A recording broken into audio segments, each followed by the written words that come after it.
narebye ikiganiro cye uyu munsi yakoranye n'uyu mukobwa ukina filime uyu mu mabyeyi witwa Bahavu. Mbona Bahavu imyenda yari yambaye muri icyo kiganiro na Chita yari yanayambaye yagiye gusura madamu wa nyakwigendera, ndetse banamufashe video ari kumuhobera amwongorera utuntu nyine biri aho ngaho nk'umuntu w'inshuti. Kandi ni ikiganiro ubona cyane arebwe cyane, ntabwo ubona ko ari uko abantu baba bahisemo gucuruza mu buryo butandukanye, ariko ko uwo muryango bose batabanga ari ukushaka kuwucuruza, nubwo wenda bamwe bazanamo kurengera. Nta kibazo, reka tujyane ingingo ku yindi, sibyo? Bahavu yasuye mama Pasiteri. Yego. Mu kumusura yajyanywe na Chita. Ntabwo nzi nimba banajyanye ariko mu kiganiro niko bavuze. Yego. Yajyanywe na Chita, sibyo? Nk'umuntu uhazi. Yego.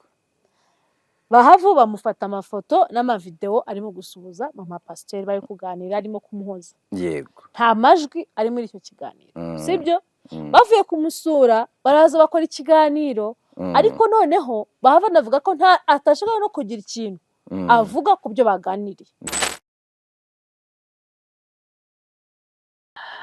Ibihe byiza nanone cyane abantu mukunda kandi mugakurikira Juliet Mutamba, ndabona ibintu biri kugenda biba fresh cyane. Mutamba, ntabwo dukwiriye gushimira abantu buriya cyane, no kuri pe mbikuye ku mutima. Ndashimira inshuti za Juliet Mutamba, nubwo mutaramiza ikiganiro bizarangira byigumiye gutyo, nge nta kibazo mfite ariko ndabashimiye cyane kubw'urukundo mukomeje kungaragariza. Birimo biranyereka Imana indinde imbwa muri buno buzima. Imana indinde imbwa hano turi gukorera hari imbwa ko none yarariye ukuntu ese ko iyi mbwa kari ngiye iri kuganaho cyane yabonye indi mbwa undi ko nzi ko imbwa zidakundana uretse ko yanze kuza turashize, yanze kumvaho ni ukuri. umva twuduhuye n'ikibazo ariko se bajye mwajyanye hirya koko, kandi irasumbi indi iri kwegenda yegera rwose. muhore ako se mwakwiba, umva kati kabisa mukuremo imbwa ndabinginze ako se are wanabaye kweli. Imbwa nibwo bwa mbere mbonye imbwa irisha kuva mbayeho, iri kurisha ibyatsi. Ni ikimenyetso cy'uko irwaye inzoka. Twikomereza ikiganiro, imvuye impande buriya yagiye. Wari uri gushima abantu? Nari gushima abantu, imbwa ziba zibyivanzemo nuko zari zibaye eshatu cyane. Niyo zigiye ari ebyiri. Twikomereze. Ndabashimira cyane kubw'urukundo mukomeze kutwereka kuri Juliet Mutamba, yabagiye yaba Yves, uko biri kose nzi neza ko tutazabatenguha. Mwe gusa mutugiriye icyizere giki cyane. Muta, ikiganiro cya mbere wakoze ejo bundi kuri no chaîne, nabonye wifatira mu gahanga abantu bari bamaze iminsi, cyane cyane abantu bo muri gospel, bavuga cyane ku muryango wa nyakwigendera Theogene Nzahukire. Ntabwo nabonaga bigushimishije, bavugaga yuko biri gukomeretsa madamu we Asia, ndetse ko ibintu bari gukora bitari urugero rwiza nk'abantu bakora umurimo w'Imana. Nabonye benshi muri bo bari gusaba imbabazi. Nabonye Apostle Yongwa asaba imbabazi, mbona Pasteur Claude asaba imbabazi, mbona wa wundi ntabwo nibuka izina rye cyane, ariko yakundaga gukorana nawe na Apotre Yongwe, bose basaba imbabazi. Wabyakiriye gute kuba abantu mwari benshi mubifatira mu gahanga, ariko ukora cya kiganiro bucya mbona bari gusaba imbabazi n'abandi? Ntabwo aribyo mvuze, ahubwo wowe ubona ari wowe. Ntabwo ari ukuvuga ngo ni njye cyangwa ninde, ariko icyo nzi cyo nuko mbere na mbere reka manzi mbashimire kubw'iyo ntambwe bateye, sibyo? Mereye kuri Yongwe niwe nabonye watangiye, abandi Jesús sinari nabona n'ikiganiro cye asaba imbabazi. Claude we numvishaho gakeya, ariko ziriya mbabazi nibyo, ariko jyewe ku bwanjye igitekerezo cyanjye kidakuraho icy'abandi. Urangiye sindeba nkasa cyangwa sindeba gitera, ndeba ikibimutera. Ese koko babyutse baratekereza, bamwe ngo bajya mu masengesho, ngo bariyumvira, ngo bumva ngo basaba imbabazi. Yego, imbabazi kuzisaba ni byiza pe, ariko uzisabye gute? Ziriya mbabazi basabye, icya mbere harimo bimwe bitarasobanuka. Buriya Yves reka nkubwire, uje kunsaba imbabazi ukambwira uti mbabarira wenda nakwibye inkweto ni urugero, nongeraho amagambo menshi ukambwira uti rwose wenda ni satani wanshutseho ko bari kubivuga nk'ibi inkweto, yego, ariko ntiwongereho ngo izo nkweto rero ngo babara Juliet nitije inkweto zawe, wabihuje n'ibyo turi vuga ko wibye inkweto. Kandi none ujya kuvuga ukuntu wazibye uzambwira uti naraje ntobora inzu ndiba, wimbwira ngo nubwo natoboye inzu ngo nakoreshe akanyundo gatoya, urumva ngo inzu yawe ntabwo yangiritse cyane. uri kubihuza n'iki ibyo bintu mutawe, uri mu migani cyane wikigana ndi mu migani nyine, rega ino cyo ntabwo irebwa n'abantu binjije, tugomba kukimenya. Kandi ntabwo ibintu byose ngomba kujya tubivuge mu mabara yabyo, kuko hari ukuri kumwe kutaraba. Ubwo ndamenya nkubaza iki ntasobanukiwe tuyakoresha nyine ngambwira ubwo ndakubaza iki. Njye ndashaka kubwira ngo iyo usaba imbabazi uvuga ibintu uko byagenze, ntabwo ugenda usasira urumva ngo aribyo ngo bambeshye. Okay, birashoboka ko byaba birimo, ariko si ibyo utabeshyewe. Nimba warishyuye kugira ngo abantu baze bavuge, kuki uvuga ngo biriya byo ngo barambeshyera kandi message ihari? None se umuntu message uriya mugore se hari message yerekana yongwa mwishyura? Ntabyo nabonye. Mu biki? Ntabyo nabonye. Ndashaka kubwira ngo sibyo, ibyo bintu byo kwirurutsa babivemo. Ikindi cya kabiri, ariko umuntu ntabwo yerurutsa. Njyewe niyumviye, reka mpere kuri Yongwe na Claude turamugeraho. Niyumviye Yongwe avuga ati njyewe nahamagaye mama Asia, Madame Pasterine, musaba imbabazi, kandi ni umuntu dusanzwe ari inshuti z'umuryango. Ariko ubu Yongwe ntitumuzi njye nawe. Ibiganiro 5 yapfuye kubisiba tu kubwijwi ry'Imana. Ese ukavuga ko hari igitutu cyamubayeho? Nta gitutu cyabayeho, ahubwo buriya hari igihe abantu dukora ibintu tutazi ingaruka zabyo. Ejo twabona hari agatangiye gututumba, twaba mbere tugira ubwoba. Buriya uri umuntu wiyemeje guhangana. Ko yavuze ko ntabwo bagira. Ntabwo bafite. Ngo ntabwo wagize ate? Ntabwo agira. Niba ntabwo afite, urebe discipline yakoranye biriya biganiro ari kugenda atanga. Ahubwo ngiye nimba ruke ejo nari nabonye ibiganiro bye ubwitonzi ari kubikorana. Naraye ndose ninjoro Yongwe ngo afite urusengero runini, abantu bari kuza ngo ari gukora ibitangaza, ngo akababwira ngo ntabwo ari ubwa mbere akoze ibitangaza, ngo na kera yajyaga bikora. Avuze ko mbona yahinduye imibwirize ntibabona bifitanye isano. Niba reka mbwire ibi, nukuri kubw'amahirwe, kubw'impuhwe aba yabisabye abikuye ku mutima koko. Nta mahirwe. Ariko nimba hari izindi mpamvu zabiteye, sibyo, n'ejo bundi yakongera. Ariko icyo nongeraho, biriya arimo kwisobanura ngo kujya kwa Asia ngo si ngombwa, nashaka ntajye mu rugo rwe, ariko arebe uburyo biyunga nubwo yajya kumureba, sibyo, kuko rega baramusenyeye ibi. Tuvugisha ukuri, umuntu aramutse agize ibyago ukamuvugaho amagambo nk'aya nashaka gusubiramo, ntabwo bihagije kujya kuri YouTube. Ariko icyo kintu reka tureke abantu batagira ngo turi kongera kuganira kuri aba bakozi b'Imana. Ino si ya content creation cyangwa se aba content creators. Ntabwo ubona ko icuruza ibyiza n'ibyago by'abantu, bari abantu ukaba barabikoraga nta rundi rwango, ahubwo bakabikora nk'amakosa yuko nyine abantu bari gucuruza ibyago n'ibyiza by'abantu, hakaba hazamo kurengera. Njyewe ikibazo si ugucuruza. Reka nguhereze urugero. Hari umuntu witwa Chita Magic.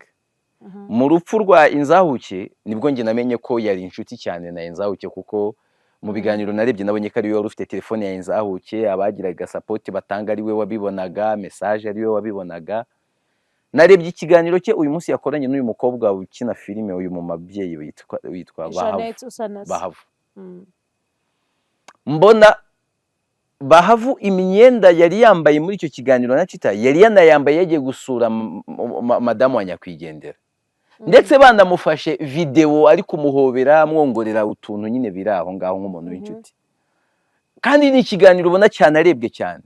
Ntabwo ubona ko ari uko abantu baba bahisemo gucuruza mu buryo butandukanye, ariko ko uwo muryango bose batawanga ari ukushaka kuwucuruza, nubwo wenda bamwe bazanamo kurengera. Nta kibazo, reka tujyane ingingo ku yindi, sibyo? Bahavu yasuye mama Pasiteri. Yego. Mu kumusura yajyanywe na Chita.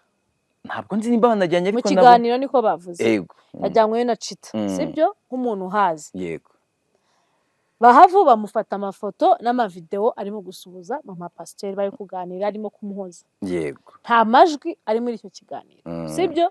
Bavuye kumusura baraza bakora ikiganiro, ariko noneho baba banavuga ko atashaka no kugira ikintu avuga ku byo baganiriye sibyo nubwo hari uduce dutoya bavuze ariko tudafite icyo bitwaye nkagaruka nkavuga ngo Yves gucuruza umuntu ucuruza inkuru anyway nta nubwo ari ubuntu gucuruza inkuru si icyaha kuko niko kazi kacu turi abanyamakuru ariko uyicuruje gute njyewe uyu munsi uje ukamvuga Yves kuri channel yawe sibyo ukavuga uti Mutamba ni urugero yujuje 100,000 by'aba subscribers twagiye kumusura tumuha felicitation sibyo ukarekana amafoto uri kumpobera ukayashyiraho nta kibazo ariko undi akaza akamvugaho inkuru mbi urumva cyangwa se akavuga ati yujuje 100,000 ariko byose ni ibyibano ni urugero mwese nimucuruje inkuru ariko uburyo muzicuruje nicyo kibazo kuba bahavuye akicara akajya gusura mama pasiteri bakamufotora yego pe tubyemere bacuruje ikiganiro nkuko natwe turimo turavuga